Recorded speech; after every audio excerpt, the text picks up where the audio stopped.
이번 시간에 계속해서 헨리 조지의 토지 공개념에 대해서 이야기를 드리겠습니다. 헨리 조지가 1879년도에 쓴 진보와 빈곤이라는 책에서 왜 토지세를 걷어야 되며 그리고 이 토지세가 어떤 역할을 하는지에 대해서 언급을 했습니다. 그래서 지난 시간에 살펴봤던 것처럼 이 빈곤의 원인은 바로 공공재인 토지, 하나님께서 주신 이 토지가 사유화되는데 그 원인이 있다. 그래서 토지 사유권을 통해서 불평등이 시작이 되고 그것으로 말미암아 자신의 생산의 기초면서 생존 수단인 원천인 그 토지가 어떤 소수의 독점을 말미암아 그 나머지의 사람들은 대다수의 노동력만 가진 그런 사람들이 빈곤이 되고 그리고 그 토지가 지가 상승으로 인해서 그 불로소득으로 말미암아 그 사회적인 불균형과 불평등에 빠져 있다라고 그는 지적을 했습니다. 그래서 이 토지라는 것은 독점적으로 가질 수 없다라고 그는 주장을 계속해서 합니다. 그래서 우리는 지금 딱 있을 때 토지라는 것이 개인의 소유라고 우리는 흔히들 생각하지 않습니까? 특히 한국 같은 사회, 일본과 한국은 토지 소유권에 중점을 두고 있습니다. 이 토지 소유권이라는 것은 영원히 내 것이다, 개인의 것이라고 생각하는 거예요. 그런데 미국이나 영국이나 특히 독일 같은 경우는 독일이 가장 강력한 토지 공공재를 주장하는 나라인데 1919년에 바이마르 헌법에서 이미 제정을 해놨습니다. 영국 같은 경우는 1947년도에 노동당이 집권했을 때 그때 이제 토지에 대한 것들 공개념을 확실하게 이제 쌓아놨거든요. 그래서 영미국가, 독일 이런 나라들은 토지의 소유권보다도 토지의 사용권, 점유권 그래가지고 몇 년 사용, 뭐 몇십 년 사용, 몇백 년 사용 이 사용권에 중점을 두고 있습니다. 근데 우리나라는 한 번 내 개인 토지 소유면 영원히 팔지 않는 이상은 영원히 내 것이라는 그런 소유권의 개념을 가지고 있죠. 일본과 특히 우리나라는. 그래서 이런 토지 소유권에 대한 것들에 대해서 희년 사상 그리고 성경적인 토지 개념과 함께 반대를 하고 있는 것이죠. 그래서 이 헨리 조지는 평균 집권 사상이라는 걸 주장합니다. 평균 집권 사상.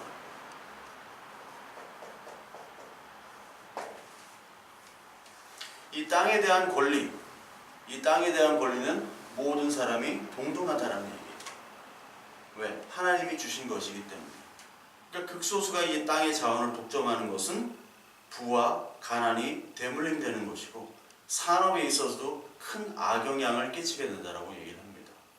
그래서 이 헨리 조지는 생산의 모든 요소가 있었잖아요. 그 중에 토지, 노동, 자본 그런 것들이 있는데 지난 시간에도 말씀을 드렸듯이 자유주의 경제학자들 그리고 마르크스주의자들 이런 사람들은 토지에 대한 것들의 중요성을 놓쳤습니다. 그래서 토지를 자본 안에다가 집어넣었어요. 그런데 이 헨리 조지는 뭐라고 했습니까? 토지가 그 자체로서의 어떤 생산성이 있는 가장 중요한 그런 그 생산 기반이라고 이 헨리 조지는 얘기를 했죠. 그래서 반드시 이 토지는 공공재여되며 지역으로 환원돼야 되고 특히 불로소득에 대한 토지는 환수가 되어야 된다는 거죠. 그것이 바로 평균 집권 사상의 근거이자 핵심입니다. 그래서 옛날에 토지의 가치는 별로 없었습니다. 그런데 산업화가 되고 인구가 증가하고 도시화가 됨으로 말미암아 사회 성장으로 말미암아 이 토지의 가격이 기하급수적으로 늘어났죠. 그래서 한국에서도 토지가 10년 단위로 특히 60년대, 68년, 78년, 88년 이때 기점으로 많이 이제 지가가 올라가는데 연평균 30%가량 올라갔어요. 그러니까 10년이면은 그게 3배, 4배가 올라가는 겁니다. 토지 가격이. 평균입니다. 심하게 올라가는 데는 뭐 1년 사이에 2배, 3배도 올라가고. 그러니까 가만히 앉아서 돈을 벌고 아무로 근로하지 않지만 그런 큰 불로소득을 얻게 되면은 다른 나머지 사람들, 특히 몸뚱아리만 가지고 있는 이런 일반적인 노동자들은 근로운역이 상실되죠.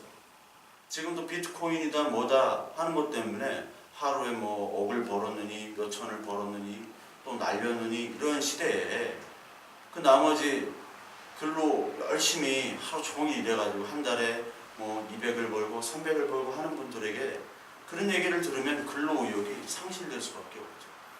마찬가지로 토지 자체가 이 지대가 상승함에 따라서 모든 부작용이 생긴다고 이는 봤다는 거예요.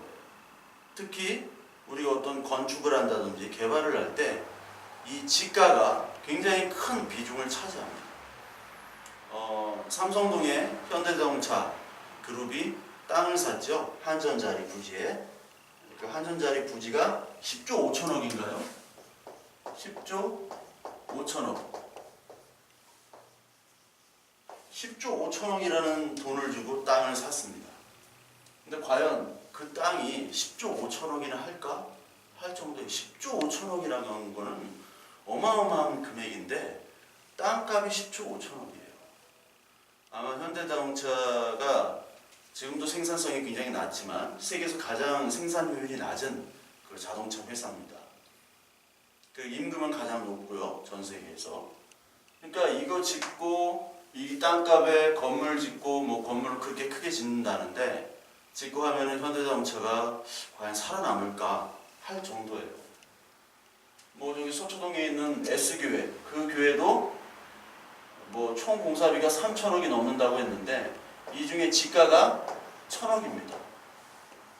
이게 말이 안 된다는 거예요.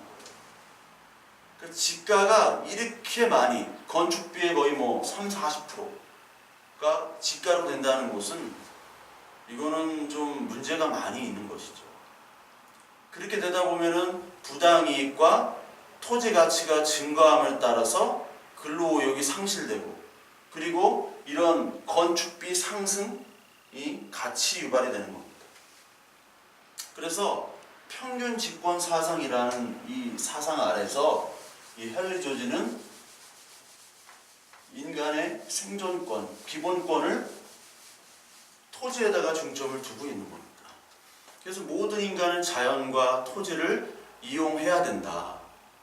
근데 거기에서 나오는 산물들, 노동과 생산성은 인정하지만 거기에 불로소득, 지가 상승으로 인한 불로소득은 완전한 세금으로 이익을 환수한다라는 게 바로 그가 평균지상 직권주의에서 직권 사상에서 말하는 토지 공개념 개념입니다.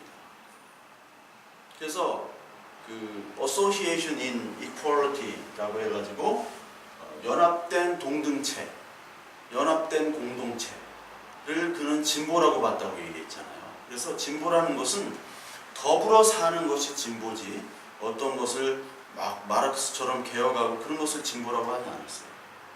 철저하게 이 사람은 성경의 희년제도, 그러니까 가난한 사람들에게 자기 재산을 나누고 그리고 원래 하나님 것인 이 토지에 대한 소유권을 하나님께로 드리고 우리는 그것들에 대한 사용 그리고 동시에 그 지가가 상승했을 때의 불로소득은 인정하지 않는 그런 제도를 그는 얘기를 했습니다. 그렇기 때문에 당연히 부자와 지주로부터 큰 반발이 있을 수밖에 없었죠. 그래서 이런 사상들을 노무현 정부 때도 이렇게 실행하려고 했는데 다 물거품이 됐어요. 뭐 실행하지 못했습니다. 노무현 정부뿐만 아니라 보수 정권이라고 하는 박정희 때, 박정희 정권 때도 78년도에 그리고 노태우 정권 때 88, 89년 2년에 걸쳐서 이런 토지 공개념 그리고 토지 공개념 3법이라고 있죠.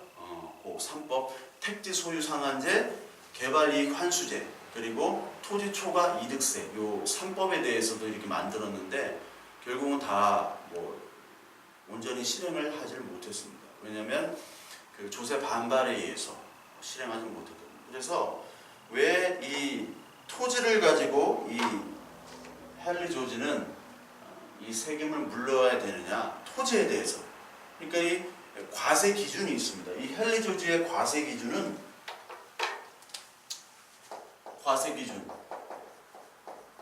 우리가 이 세금을 매기는데 제가 이제 세무사 시험 그 문제를 좀 한번 본 적이 있습니다. 그런데 어떤 이런 종이가 있으면 종이에 시험지가 커요. 근데 그 시험 문제 지면이 그 종이의 거의 한 70%를 차지합니다. 그래서 그 문제를 풀려면 그 문제를 이해해야 되잖아요. 근데 이해하는 것조차 엄청난 일이더라고요. 그러니까 세금을 조사하는데 너무나 복잡하다는 거예요. 그래서 일반인이 어떤 세금을 계산할 수가 없습니다. 양도소득세 계산은 뭐 그렇게 어려운 게 아닙니다. 그런데 잘 모르는 분들은 계산하기 쉽지 않아요. 양도소득세도 뭐 기본적인 그런 건데, 그래서 양도소득세를 계산을 못해가지고 세무서에서 막 이렇게 하시는 분들도 봤고, 세무사를 직접 찾아가기도 하고, 뭐 그렇게 하시더라고요, 보니까. 근데 그게 간단하지만 뭐 자꾸 뭐를 곱하고 0.뭐를 곱하고 몇 퍼센트를 곱하고, 저도 왜 그렇게 곱하는지를 모르겠어요. 그러니까 이게 과세라는 게, 우리나라 특히 이제 이 과세는 매년마다 이 세법이 개정이 됩니다. 세법 개정안. 그래서 세무사나 회계사 준비하는 분들은 매년마다 책을 바꿔야 돼요. 그렇다고 다 바뀌는 게 아니라 조금씩 바뀌어도 개정안이 그 책을 새로 내야 됩니다. 그래서 준비하는 분들이 늘 이제 책값 때문에 고민이 많은 분들이 있어요. 좀 가난한 학생들이. 그리고 굉장히 문제라고. 이 과세가 매년 바뀌고, 이 과세제도가 우리나라처럼 이렇게 후진국형 과세제도는 없어요. 이 경제 규모나 이 국가의 어떤 그 격에 맞지 않는 그런 과세를 하고 있어요. 그래서 이 헨리 조지는 왜 이 땅에다가 토지 과세를 해야 되느냐, 불로소득에 대한 과세. 왜냐면 그 기준이 뭐냐면, 첫 번째로 생산성에 대해서 부담이 없어야 돼요. 부담 없는 곳이어야 됩니다. 땅은요, 어떤 것을 창조하고 그거를 가지고 생산할 수 있는 곳이 아닙니다. 공장 같은데, 제조업, 그리고 서비스, 이런 데는 과세를 하게 되면 사실 생산이나 그리고 어떤 서비스에 대한 부담과 위축이 있을 수밖에 없습니다. 단가가 올라가기 때문에. 그러나 토지는 어떠한 것들을 생산하는 그런 데가 아니에요. 그래서 과세 부담이 없어야 된다는 거죠. 많은 사람들에 대한 과세 부담이 없으려면 토지밖에 없는 겁니다. 그리고 부과 과정이 단순하고 과세 비용이 저렴해야 됩니다. 과세 과정이 단순해야 돼요. 단순해야 됩니다. 비용이 또 저렴해야 돼요. 다른 산업에서 이 세금을 계산할 때는 이 과세 과정이 굉장히 복잡합니다. 너무너무 복잡한데, 이 땅에 대한 거는 그냥 지가 상승률에다가 그 과세를 그냥 곱해버려가지고 거기에 나오는 것으로 이렇게 하면 돼요. 그래서 생산성에도 부담이 없고, 과세나 과정이나 단순하는 요게 바로 토지다. 그리고 조세 징수가 형평해야 됩니다. 조세 징수가 형평성. 조세 징수가 형평해야 됩니다. 그러니까 조세를 할 때 참 형평하지 못한 것들이 참 많죠. 그런데 땅이라는 거는 이 지가의 상승률, 그 불로소득에 의한 그 세금을 매기는 거기 때문에 조세 징수의 형평성을 가져올 수 있는 거죠. 왜냐하면 생산성이 없고 일을 하지 않는 불로소득에 대한 세금을 매기는 거기 때문에. 그래서 이것이 공평해야 되고 형평해야 되는 것이 바로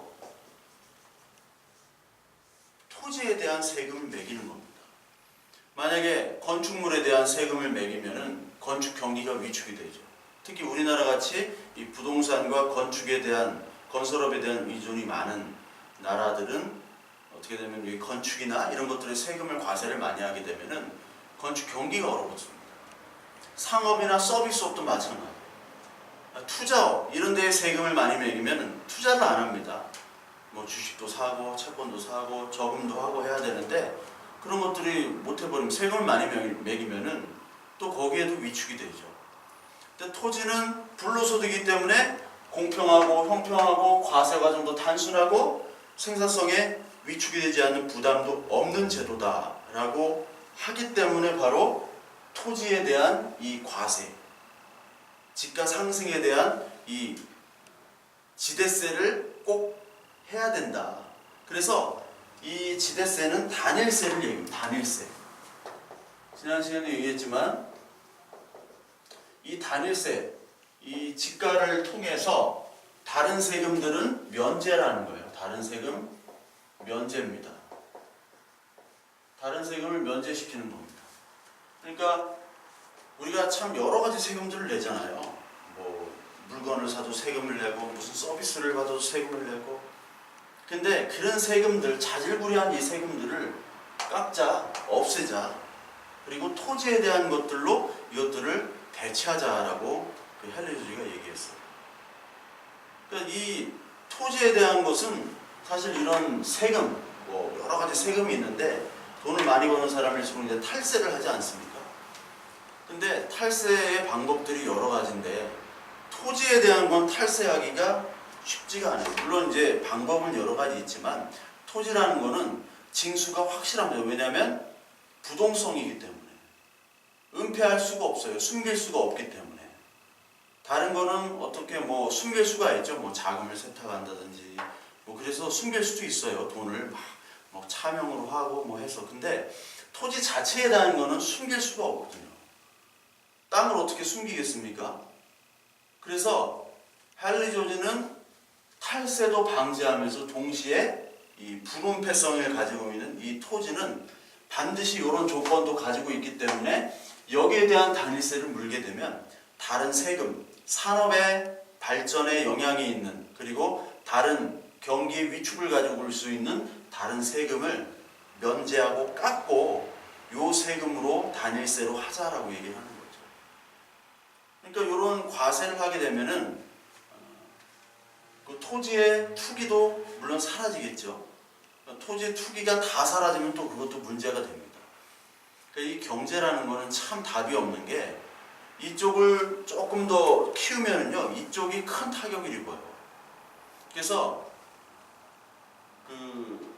이 세금이라는 거, 특히 이제 과세를 많이 물려가지고 토지나 어떤 부동산에 대한 투자나 투기 뭐 좀 다르긴 한데 투자가 굉장히 위축되면요 그게 또 큰 또 불경기 또 문제로 다가옵니다.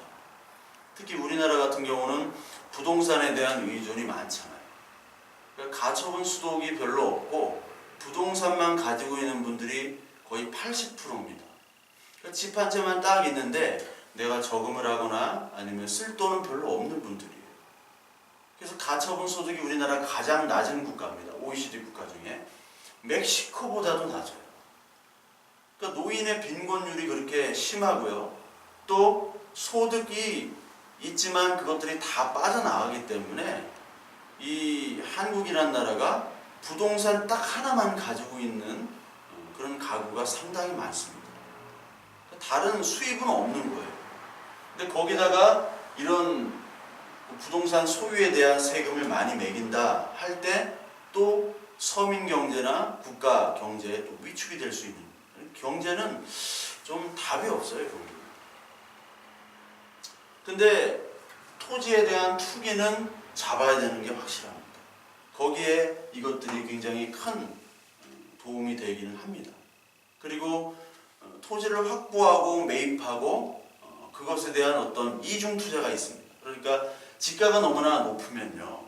집값이 높거나 땅값이 너무 높으면 거기다가 공장을 짓거나 건축을 할 때 너무나 큰 부담이 오잖아요. 그 10조 5천억 원을 그 땅값에 쓴다는 것은 상식적이지 않고요. 그리고 그 교회가 땅 부지를 1,000억 원이 넘게 매입한다는 것도 그 부적절한 거죠. 왜냐하면 집가가 그만큼 높아지는 거예요. 높아짐으로 말미암아 그 건축 비용이나 모든 재반 비용들이 2중, 3중으로 투자가 되는 거죠. 그게 이제 불필요되는 거예요. 그래서 헨리 조지는 이 토지의 단일세 그리고 평균 집권 사상에 맞도록 이 토지에 대한 과세가 반드시 필요하다.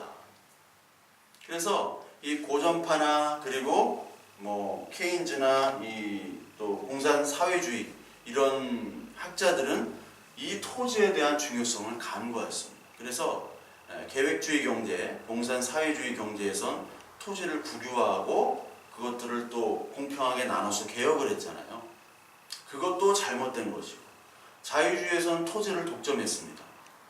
그것도 잘못된 것이라고 얘기를 합니다.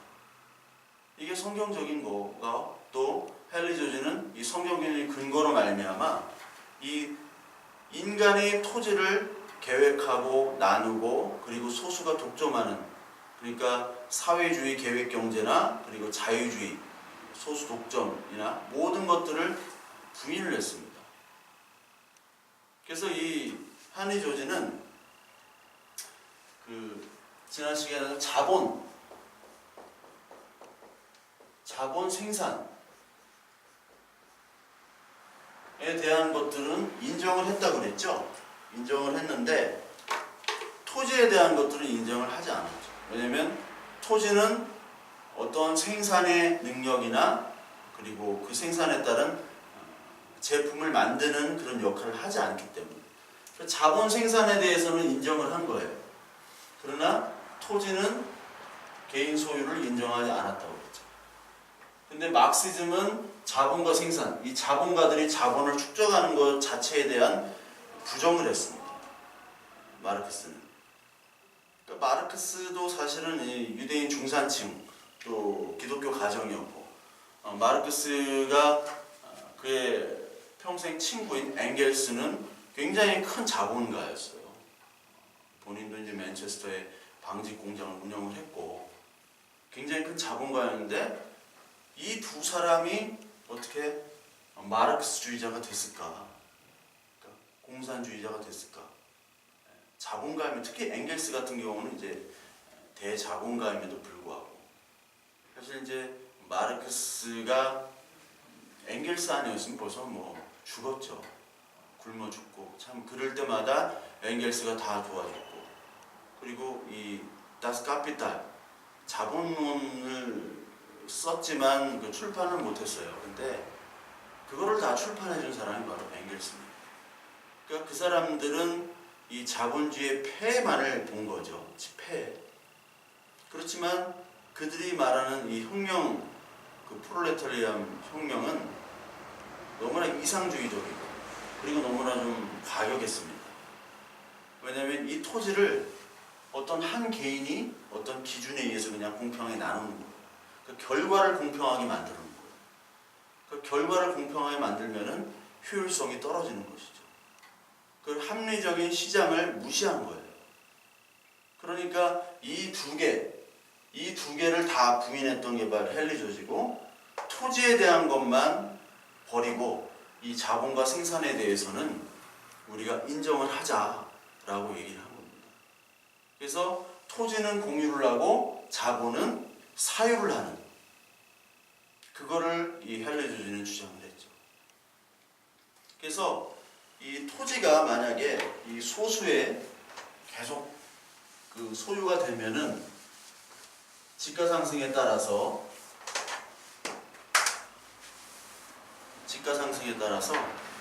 상층부가 이제 재산이 더 많아지고요.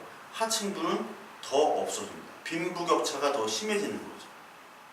특히 이런 IMF 같은 부동산 위기, 서프라임 모기지 같은 때는 이제 부동산 버블이 이제 터지게 되면요, 이 부동산으로부터 오는 그 담보대출로부터 오는 그 경제 위기를 막을 수가 없습니다.